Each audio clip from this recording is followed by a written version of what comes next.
Urban Therapy with Sun 752, and this your daily go-getterism number 452 for December 29, 2015. Tonight I want to talk to y'all a little bit about New Year's resolutions. 3 days earlier. 3 days early before the new year.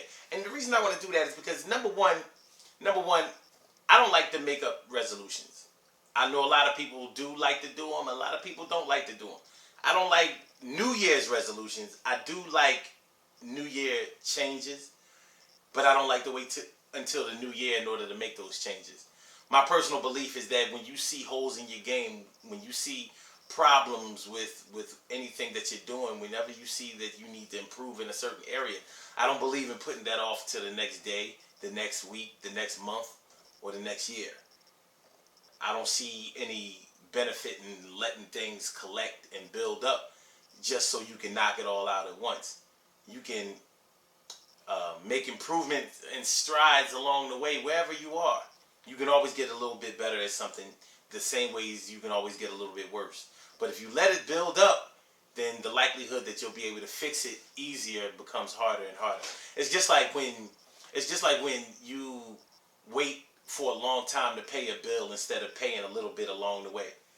You know, it's a practice that needs to be gotten better at, because if you wait until too long, you ruin your opportunities to be able to make good deals. You know, once you owe a lot of money, then it's hard for you to say that you've been trying. And that's a hard lesson for a lot of people to learn. So when it comes to these New Year's resolutions, only thing I really have to say to y'all about that tonight is that when you see holes in your game, when you know that you need to get certain things together, when you know that you need to start putting the pieces of your life back together, we have to remember to respect the process.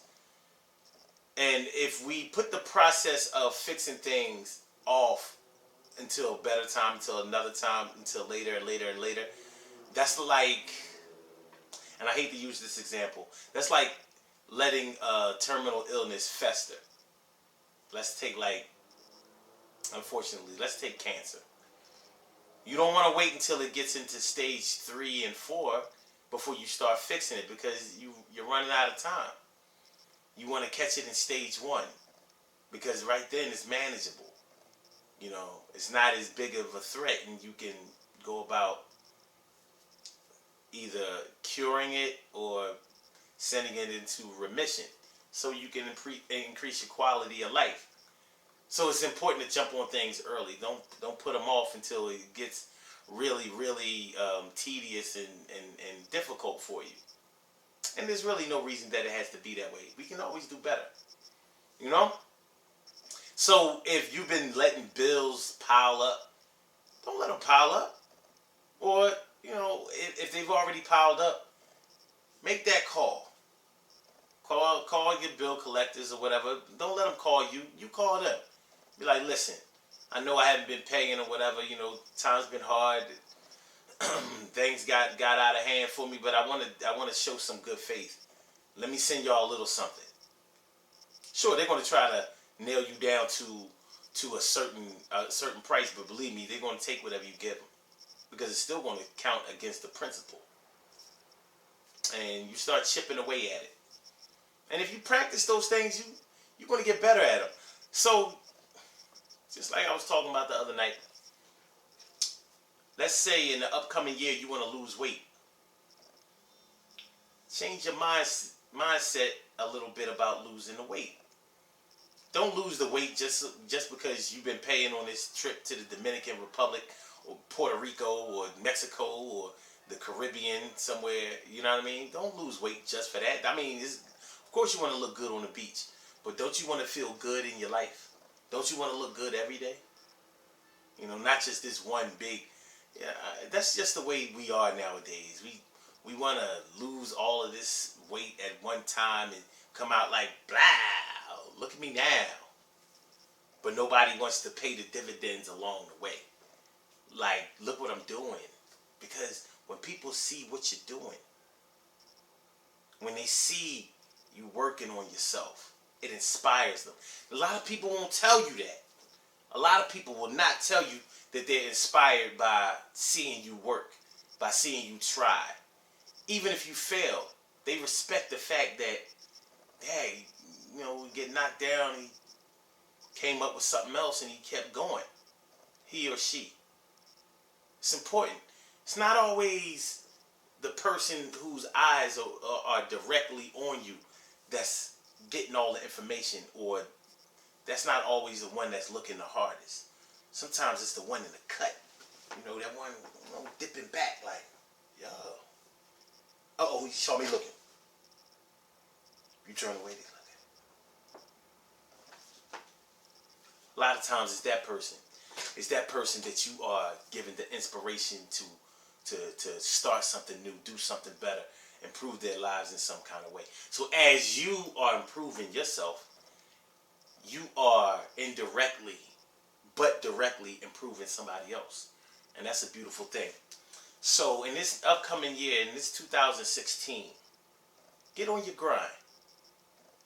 Respect the process and know that the process is going to take a while. It's going to take a good while, but it's worth every single penny you spend, and it's worth every single second that you spend as well. And you keep going, you keep trying, you're going to make it in the end, baby. Ain't no way you can keep trying and nobody else is going to come along and see that you've been trying and help you out. There's no way that's going to happen. There's no way you're going to keep trying at something and then you're not going to learn nothing new about it and learn shortcuts. There's no way. That's just the way the game go. And you in the game, so get better at it. Good things happen to those who wait. Great things happen to those who grind. And anything can happen to those who go for theirs. So go hard, go for yours. And remember, you have to respect the process of whatever you want to get better at and whatever you want to improve yourself on. So don't wait until the first of the year. Well, maybe you'll wait till the first of the year now. I mean, it's the 29th of December. But for 2016, if you're going to make any resolution, resolve to get your shit together along the way. Get it together and keep it together. And you'll rock out. That's what we're doing in 2016 with the Mind Right and Body Better Fitness Program every Saturday, 10 a.m. to 12 p.m. Eastern Standard Time. The McVeigh Recreational Center, 400 East Ontario Street in Philadelphia. Come through. And once a month on those Saturdays, we do the Take the Fall event, which will become the spring cleaning event come spring. But for right now, it's the Take the Fall event in the wintertime. We just did it last Saturday. Everybody loves it because, Urban Therapy with Sun, this movement is doing big things. And in 2016, we're going to blow the roof off of this thing. And everybody wins when Urban Therapy with Sun wins. You know why? Because we do it for y'all. We don't. This ain't no money mission. This ain't no get your shine on mission. That ain't what we do. What we doing is we getting ourselves together. We helping each other out. We giving people some shit that's gonna last, something that they can really take with them, give to their babies, and carry on to the next generation. Because that's what this shit is about. Urban Therapy with Sun, the hood is our health. Get down with this movement. UrbanTherapyWithSun.com. Go to the website, register with the website, get down with this movement. And I'll holler at y'all. Peace.